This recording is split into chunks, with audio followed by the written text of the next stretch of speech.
kaisla. 250. Tayo mga kaisla sa, sa tapat mismo ng grotto mga kaisla. So ang ganda ng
biglang dumami yung tao mga kaisla.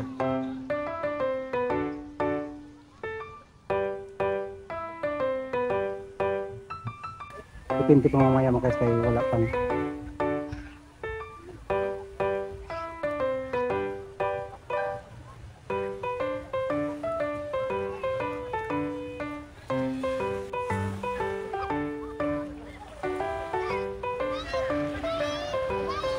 Mga kaisla, nandito po tayo sa sa Talipapa Bukid, sa market.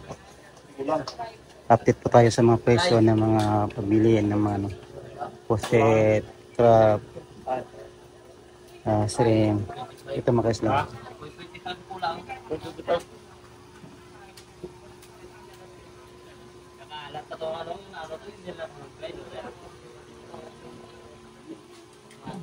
Sipon ko ya.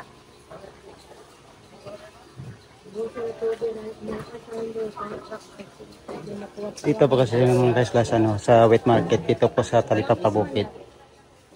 Mamura po dito yung bibilihin. Tapos po kung gusto niyo pong bumili dito, punta lang po kayo dito sa Talipapa Bukid wet market po. Dito po dito po mga kaisla medyo mura yung mga seafoods dito.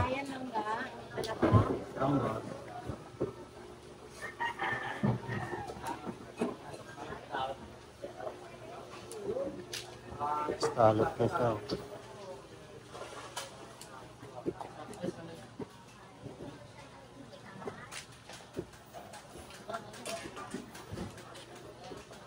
Dito naman mga kaisla dito sa mga manukan.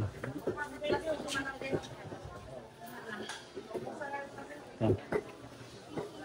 Dito naman lahat ng mga manok. Tapos ito namang side, ito yung naman yung isda.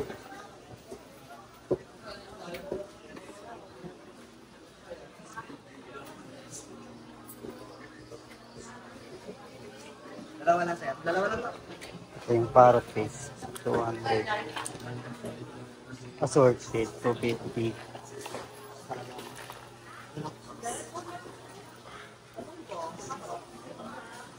Ito naman mga kaisla, yung bangos, 200.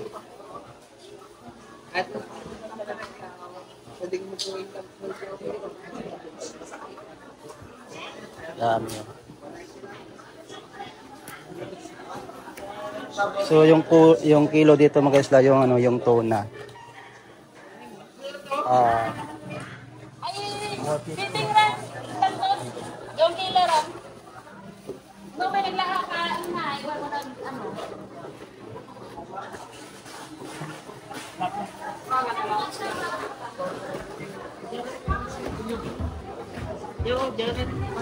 Ito naman yung mga kaisla, yung lapu-lapu. 400 ang kilo po.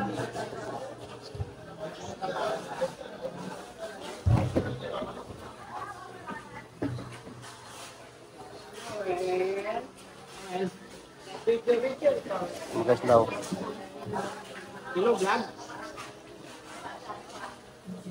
Pila kilo ka doon, no? Yung parrot fish mga kaisla, 200 yung kilo.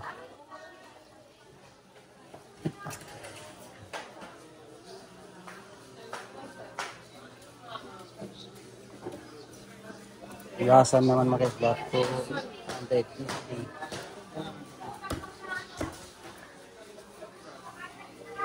Yung galunggong po ay 280.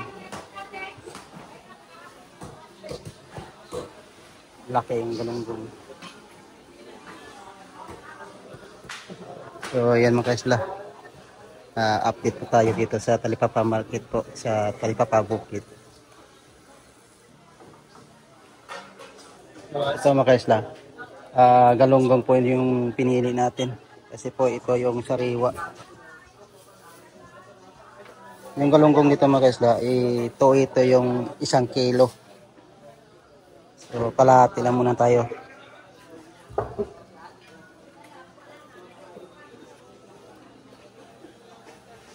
Yung iba pa kasi mga kaisla ay nagpo-close na kasi po mag alas 12 na po.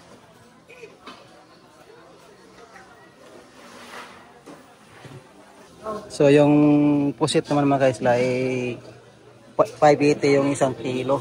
Ito po yung pusit. Yun, 580 po yung kilo. Mga kaisla, magandang araw po sa inyong lahat. Nandito naman tayo mga kaisla sa tapat mismo ng grotto mga kaisla. So ang ganda ng weather natin mga kaisla. Oh. Mainit po. Tsaka wala tayong ulan ng buong araw mga kaisla. Depende po mamaya pag medyo mababa na yung araw. Kasi po mayroong cloudy doon sa unahan. Pero doon lang mga kaisla. Nasa likod po. Ayun mga kaisla. Ang weather natin sa tubig po ay kalmado. Yung hangin kalmado din po. Super tahimik.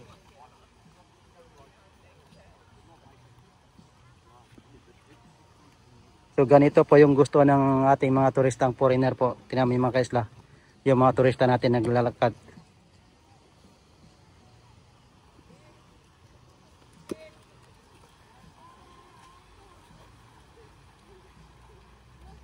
Ganda ng weather natin.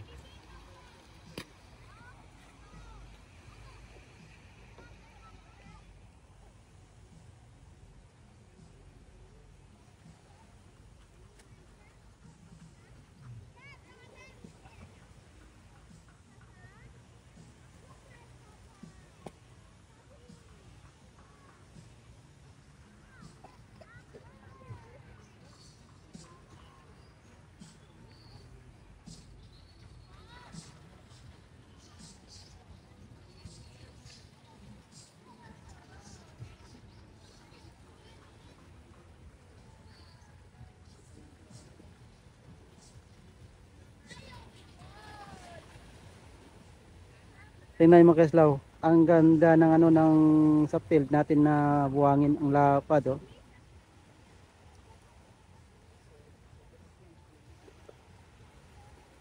Time check natin mga kaisla.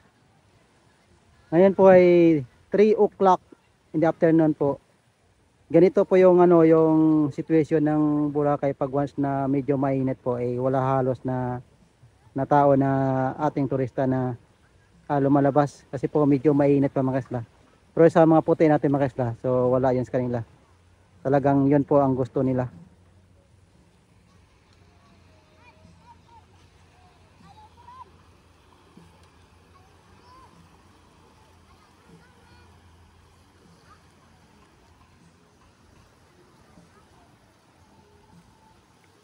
Akyat tayong dito mga kaisla.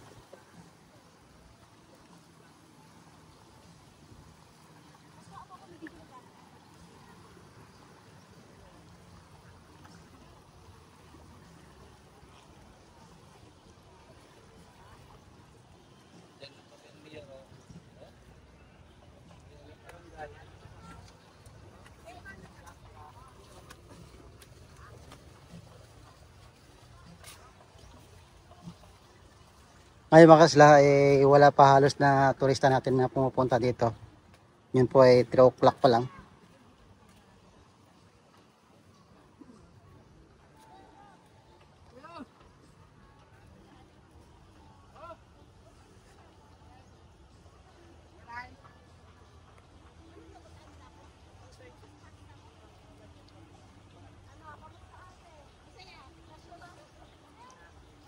Ito mga kasla.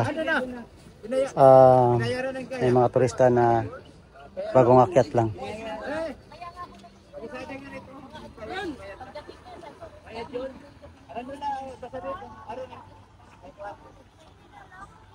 Sige po.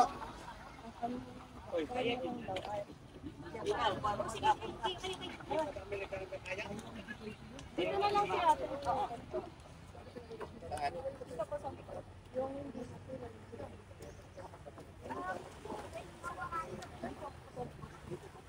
Meron pa isa doon na pinabenta ni Ana sa kanyang Diba pinatay mo yung magana sila. Wala yung kanyang mister. Wala yung kanyang kinakanta.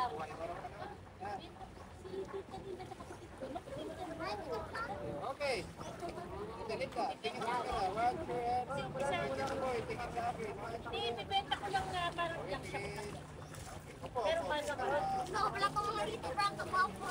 Sino? Wala naman sinabi. Okay. Wala naman sinabi sa akin. Sabihan niyo na. Oo. Para Dito ka, picture kita rin. ano ba?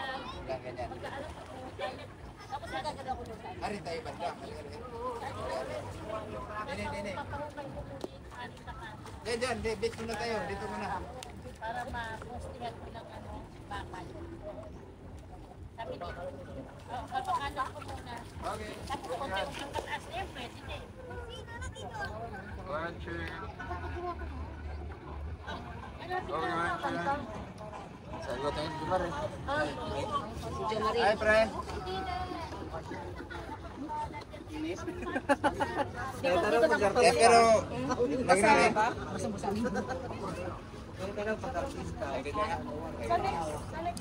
Hindi kasi sa nila.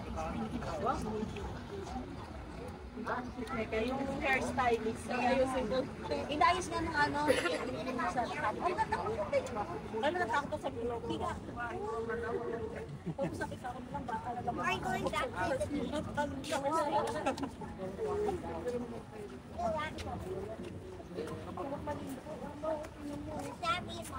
Pero ganyan kainit, kaya mo yan?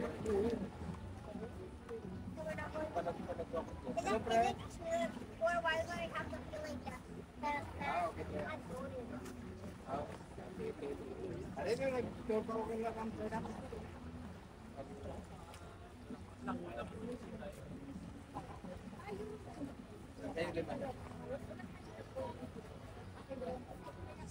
Tatlo muna kayo. Okay, one, two. Let's go.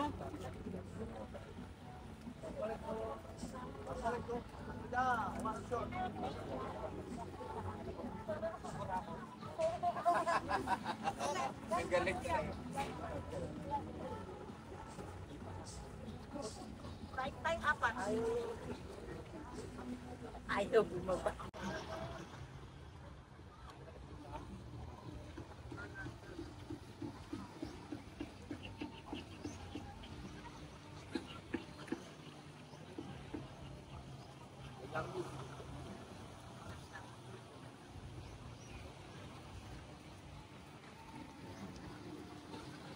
So yun mga kasla. Nakaipong mo, wala. Tayo po ay maglakad na tayo.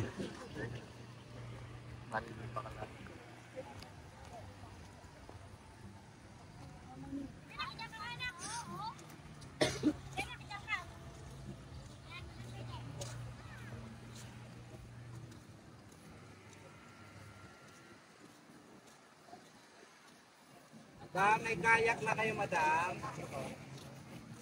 Meron na kayo kayak? Niya ka na yan. Ayun po kasi mga kasla, pag ganito po yung oras natin, eh medyo mainit pa. Wala pa pong tao na pumupunta dito. Ngayon nga medyo masakit pa yung silak ng araw. Pero mayroon pa rin pa unti-unti mga kaisla na umaakyat din. Kasi ito pa yung last na ginagawa ng turista natin pag once na nagla-land tour po sila.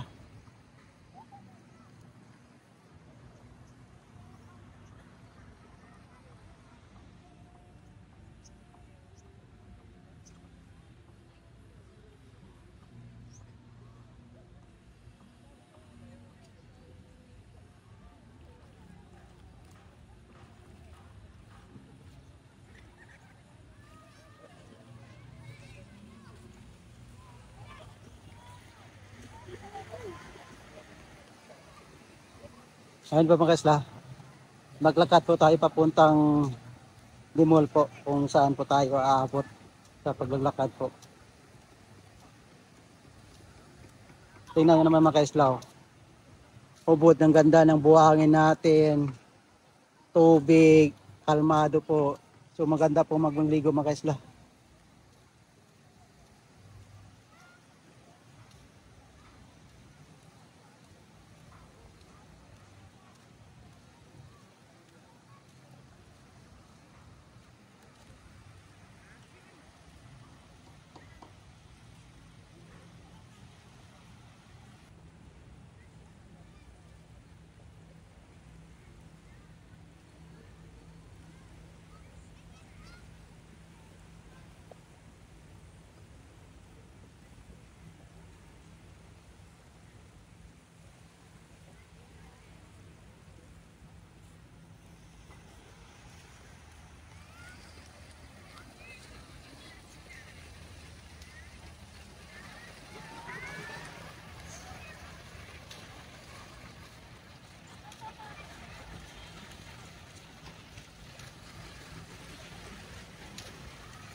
Pag ganito mga kaisla, ganitong oras po mag-walking ka mga kaisla. Mapipil mo talaga yung sayo yung dagat ngayon kasi po walang tao halos.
Ang daming nakatambay mga kaisla dun sa puno po ng ano ng niyog.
Ngayon po kasi mga kaisla, ay konti lang po yung turista natin. Kasi po yung po sinasabi ko na pag once Monday, Tuesday, Wednesday, Friday, until Friday.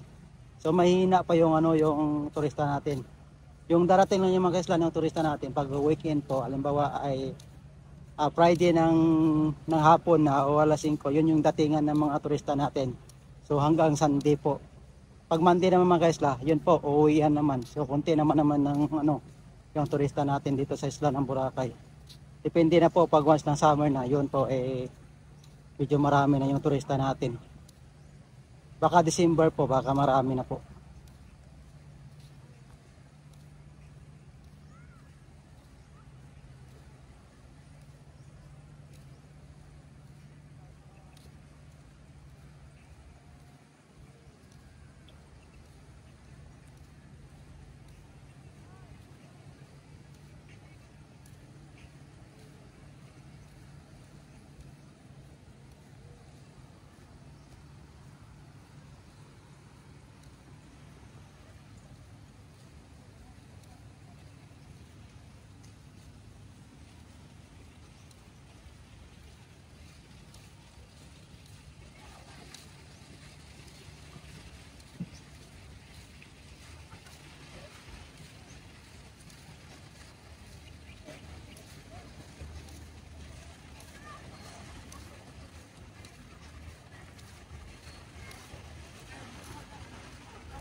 Mga kaisla, kung kayo po ay palaging nanonood sa aking video, lagi na araw-araw, yung palagi ko pong nahagip dun sa video ko, yung foreigner nito na naglalakad po. Ito po ay araw-araw po naglalakad. Haga hapon po yung lakad niya.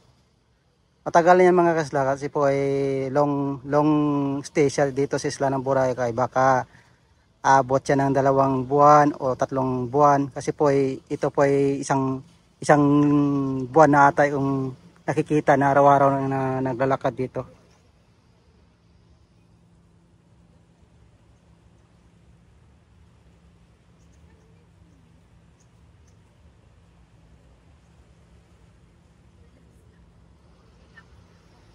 Yan po guys, araw-araw yan. Isang araw, 2 beses siya naglalakad, point to point. Mula ng station 3 at 1, yung pabalikan siya. Sa isang umaga, isang beses ng gatang oras. So mamaya yung mga kaisla, pag sunset na, babalik naman siya doon sa sa station 3. Doon po kasi siya naka-stay sa station 3. Maglakad siya papuntang station 1. Yan po.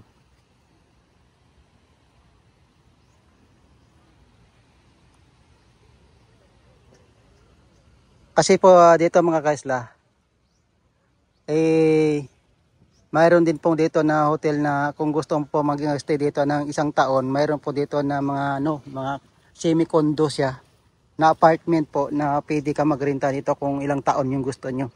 Kasi mayroon po siyang available na doon banda sa Station 3. Marami doon po yung mga murahin na mga apartment po.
Dati po kasi mga kaisla, nung pandemic po, marami po dito yung mga Russian na naka ano, naka-stranded. Dito po nakanirahan nung pandemic.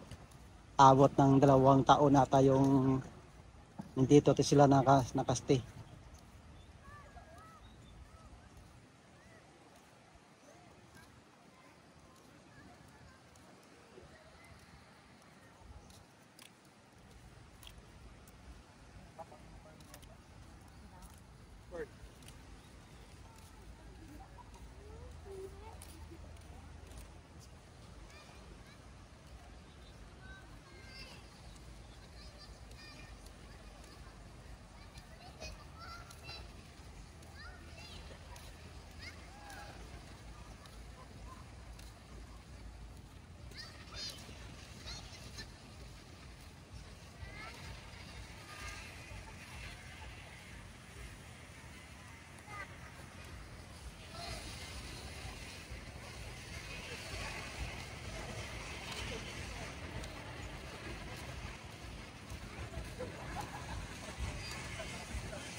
Malapit na tayo makaisla sa, ano, sa D-Mall po.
October 15, 2025 mga idol.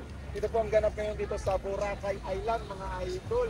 Napakaganda ng panahon mga idol. Napakainit pa naman mga idol. Ay tapos na mga idol.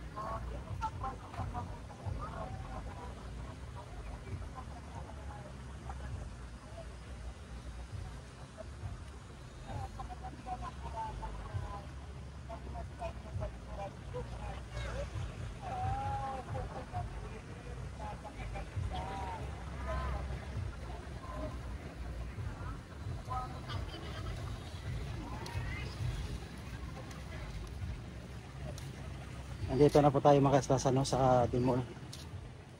So mga no, turista natin makaisla, hindi pa bumababa kasi po ay medyo mainit pa. Sa ibabaw pala sila nakatambay makaisla. Mamaya yan po pag once na may sunset po, yan talagang labasan ng ating mga turista.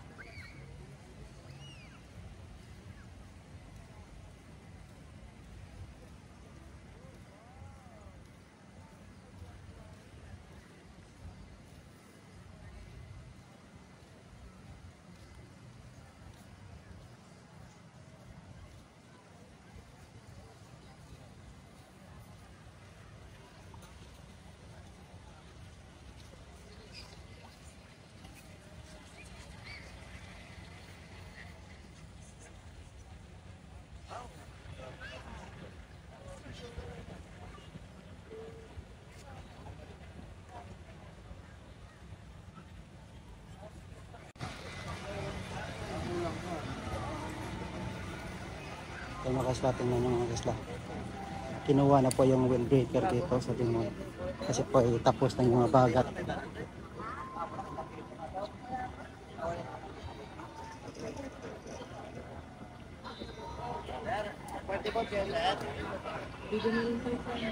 What party there?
Ang ganda ng tubig mga kaislaw. Hindi na malamig siya o mainit. Talagang sakto lang. Parang warm.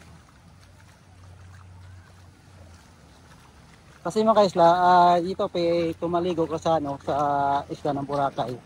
Pag dito banda. Kung mayroon po kayong mga bata, hindi po agad na malalamig yan. Kasi po yung tubig maganda. Maganda sa balat pag sa mga bata. Hindi po mainit, hindi po malamig. Sakto lang po talaga yung warm niya. Pag season mga kaisla ng December po, mula ng December hanggang end ng January, malamig yung tubig dito. Yun nga malakas yung amihan. Gumagawa siya ng parang malamig na na tubig.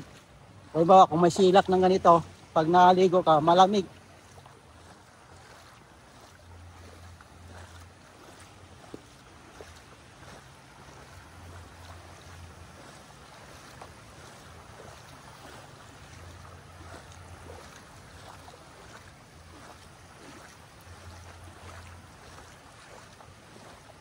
Yung tubig dito mga kaisla, kasi po minsan hindi natin maano yung tubig kasi mas maalat pa yung tubig dito kaysa sa ibang lugar.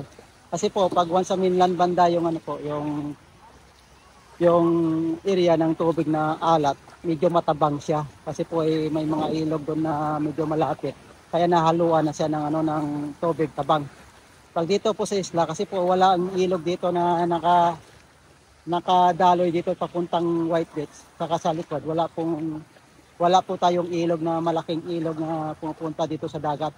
Kaya po dito sa sa field na to, dito sa tinatayuan ko, maalat yung tubig. Kasi po walang halo na tabang. Pure siya ng tubig na alat.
Andito na tayo makasla sa ano po, sa tapat mismo ng Mandarin, yung dating Mandarin ng naunang Mandarin dito sister ng Boracay.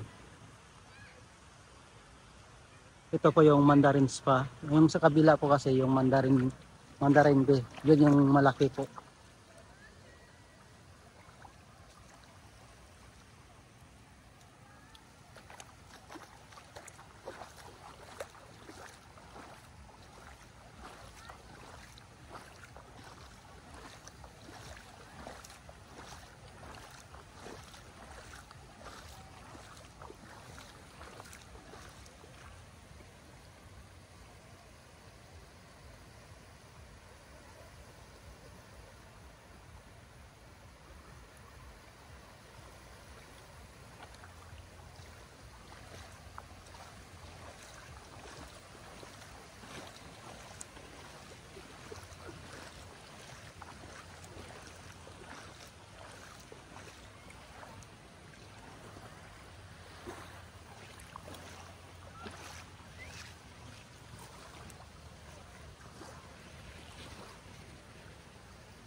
Boros.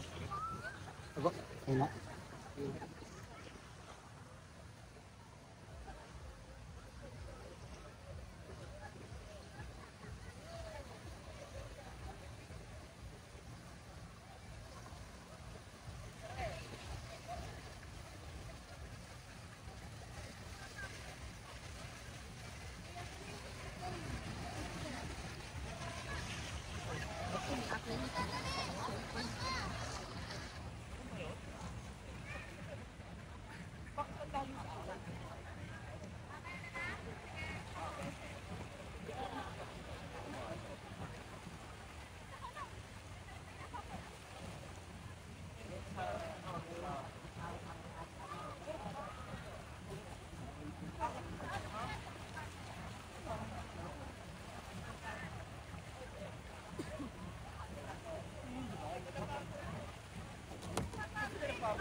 Kaisla, andito naman tayo sa ano, sa station to. So tingnan niyo naman mga kaisla, oh. Parating yung sunset. Biglang dumami yung tao mga kaisla.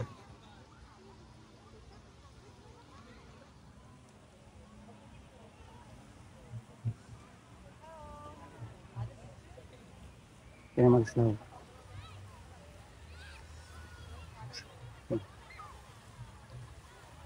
Kaso lamang kaisla, cloudy. Papaba yung araw, matabunan yung ano, yung araw natin para imposible tayo makaroon ng ano, ng sunset.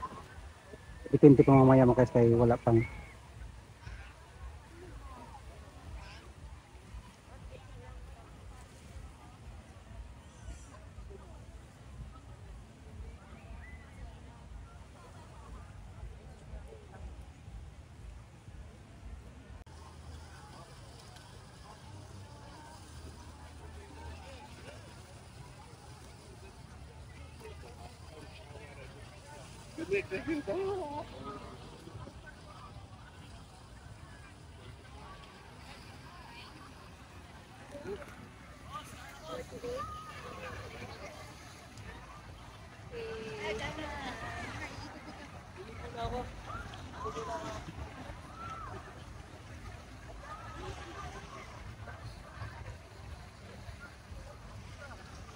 Bilang dumami yung tao natin mga kaisla, yung mga turista.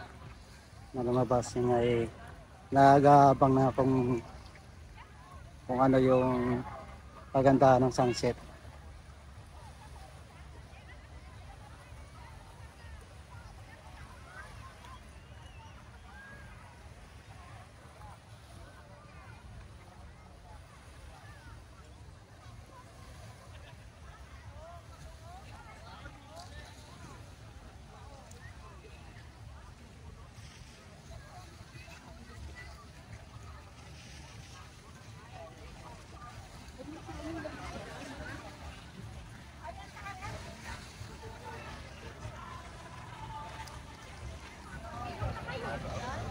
Let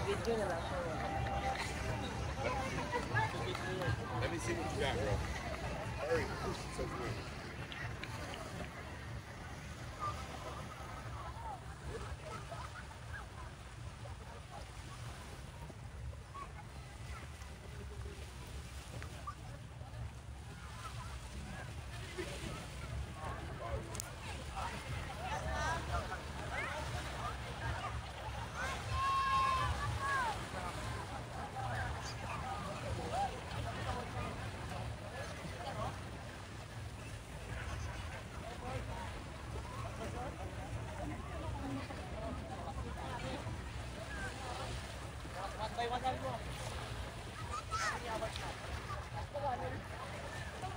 Kanina mga kaisla, wala po halos tao.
Mamayang gabi yun, ilaw yung lahat. Partiyat yan. Doon mga bukla. Yung mga sanay.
Sila po, yung ano?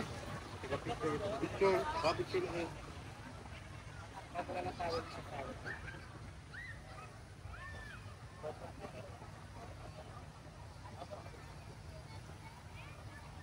Ayan naman kasla. Sayang po, tinapunan ng makapal ng clouds yung sunset. Pero hindi pa po mga kaisla yung na bumaba. Ito po yun. Ito pa yung araw. Hindi pa po bumaba. Baka mamaya po ay maganda pa yan.